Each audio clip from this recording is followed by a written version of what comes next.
YouTube channel Dipjyoti অ্যাকোরিয়ামে আপনাকে স্বাগত। আপনি দেখছেন Shubhanki goldfish live flow and pet method Bengali 2025। অতি প্রাচীনকালে এই রংমাহারি মাছগুলি গাঙ্গেয় গোল্ডফিশ নাম ছিল। অবিভক্ত ভারতের গঙ্গার শাখা নদী মেঘনাতে ছিল এদের বসবাস। এর আকৃতি ছিল অনেক বড়। তার একটু বলি, সর্বনিম্ন 1 ফুট, সর্বোচ্চ 2 ফুট দীর্ঘ হতো। শরীরের ওজন ছিল সর্বনিম্ন 1 কেজি, সর্বোচ্চ 1.5 কেজি। এই রঙের বাহার আর আকৃতি, ওজন এর প্রতি আকৃষ্ট হয়ে জাপানের মৎস্য বিজ্ঞানীরা ভারত থেকে এই মাছ জাপানে নিয়ে যান। সেখানে প্রজনন ঘটিয়ে বংশ বিস্তার করান। জাপানি ভাষায় নাম দেন ক্যালিকো, অর্থাৎ রঙের বাহার বা রঙের ডিজাইন। শুভাঙ্কি মাছ নিয়ে অনেক জনশ্রুতি রয়েছে। মাছটি মঙ্গলসূচক চিহ্ন বহন করে আসছে। এই মাছ দর্শন করে কোনো শুভ কাজে গেলে সেই কাজের সফলতা আসবে বলে অনেকেই মনে করতেন। তাই হয়তো এই মাছের নাম হয়েছে শুভাঙ্কি ফিশ। তবে প্রকৃতিতে বসবাসকারী এই মাছ ছোট ছোট অন্য মাছ, জলন যেসব পতঙ্গ, এইসব খেয়ে এরা বেঁচে থাকত। আজ আর প্রকৃতিতে এদের বসবাস নেই। শুভাঙ্কি মাছটা আছে। এইসব মাছ হাওড়া, বর্ধমান, হুগলি, উত্তর 24 পরগনার ফিশারিতে তৈরি। এদের আকৃতি সর্বনিম্ন 6 ইঞ্চি, সর্বোচ্চ 10 ইঞ্চি দীর্ঘ হয়। সর্বনিম্ন 1 বছর, সর্বোচ্চ 3 বছর বয়সের মাছকেই পূর্ণবয়স্ক মাছ বা অ্যাডাল্ট ফিশ বলেই ধরা হয়। ছেলে বা পুরুষ বা মেল ফিশ, এদের দেহটা হয় পাতলা। মেয়ে বা স্ত্রী বা ফিমেল ফিশের তুলনামূলকভাবে ফিন বা পাখনাগুলো একটু বড় হয়। স্ত্রী বা মেয়ে বা ফিমেল ফিশ মোটা হয়। দেহ অংশ পুরুষের তুলনায় তুলনামূলকভাবে চওড়া হয়।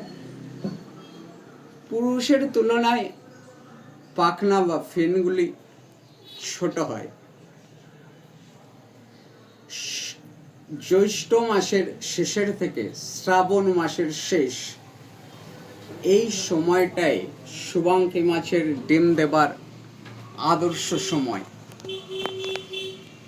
শুভাঙ্কি মাছ চৌবাচ্চায় প্রজনন ঘটানো যায়। সর্বনিম্ন 6 ইঞ্চি, সর্বোচ্চ 10 ইঞ্চি জলের গভীরতায় ডিম পাড়ে। ডিমগুলো চৌবাচ্চার দেওয়ালে আটকে থাকে। চৌবাচ্চার জলের তাপমাত্রা সর্বনিম্ন 25 ডিগ্রি সেলসিয়াস, সর্বোচ্চ 26 ডিগ্রি সেলসিয়াস হতে হবে। পোটেনশিয়াল হাইড্রোজেনের মাত্রা 5.8 থেকে 6.4 হওয়ায় বাঞ্ছনীয়।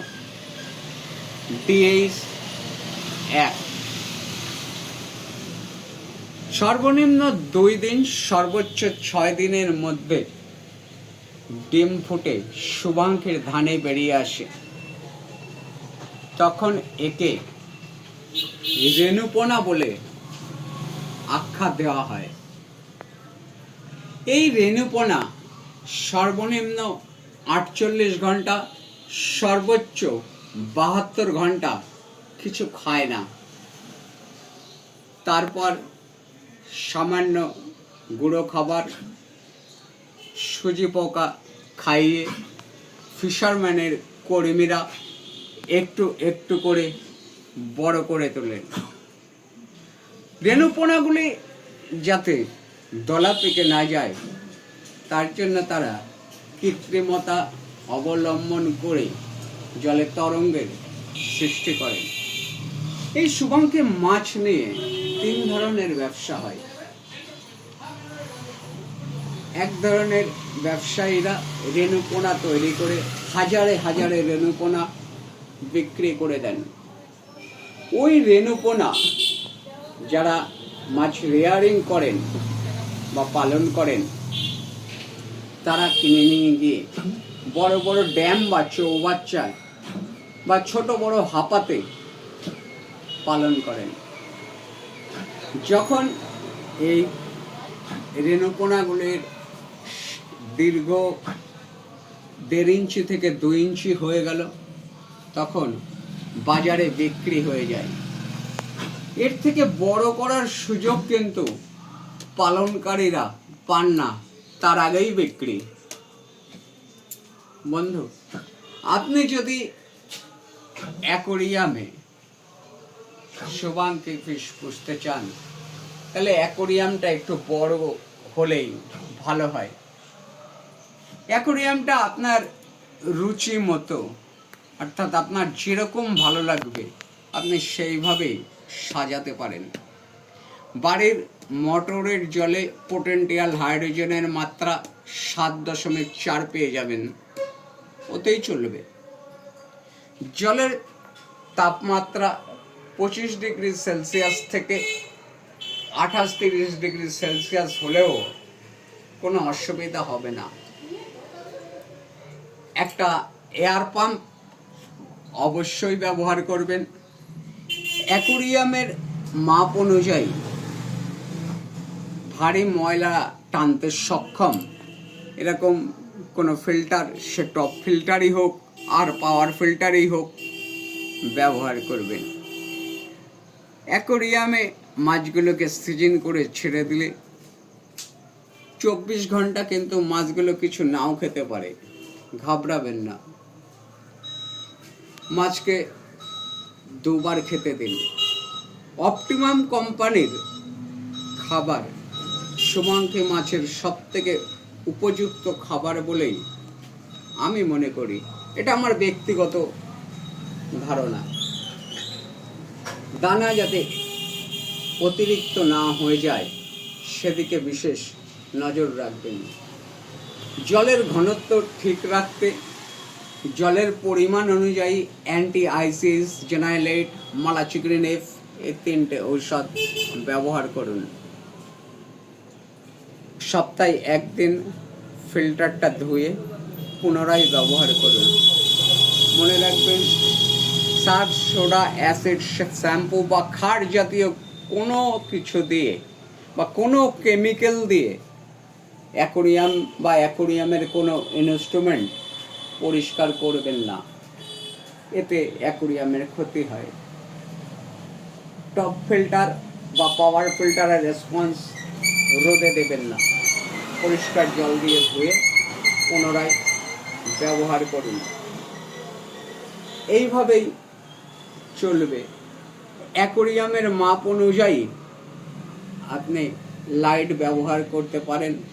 লাইট না হলে যে মাছ বাঁচবে না এমনটা কিন্তু নয়। অ্যাকোরিয়ামের জল খুব ঘন ঘন, অর্থাৎ কেউ 15 দিন, 1 মাস এরকম পাল্টাবেন না। জলটা সাইফন করুন সপ্তাহে 1 দিন, কিছুটা জল কমে যাবে। নতুন জল দিন, ওই দিনে ঔষধগুলো ব্যবহার করুন। মাছের গ্রোথও ঠিক থাকবে, মাছ বড়ও হবে, সহজে কিন্তু মরবে না, পরজীবীরা আক্রমণও করতে পারবে না। প্রাকৃতিক কারণে যদি অ্যাকোরিয়ামের জলের তাপমাত্রা 24 ডিগ্রি সেলসিয়াসের নিচে নেমে যায়, তাহলে আপনি অটোমেটিক হিটার বা থার্মোস্টার ব্যবহার করতে পারেন। কিভাবে ব্যবহার করবেন তার অনেক ভিডিও আমার চ্যানেলে দেওয়া আছে, একটু দেখে নিতে পারেন। শুভাঙ্কি সহ যে 16 রকমের গোল্ডফিশ হয়, তার মধ্যে সবথেকে বেশি দিন অ্যাকোরিয়ামে বেঁচে থাকে এই শুভাঙ্কি গোল্ডফিশ।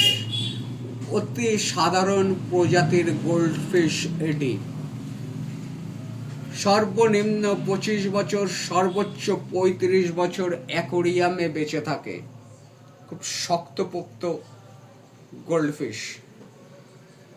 তাই মিষ্টি জলের বা ফ্রেশ ওয়াটার অ্যাকোরিয়ামে পোষার উপযুক্ত এবং আদর্শ মাছ শুভাঙ্কি গোল্ডফিশ, এ বিষয়ে সন্দেহের কোনো অবকাশ নেই। আপনার অমূল্য সময় ব্যয় করবার জন্য আপনাকে ধন্যবাদ।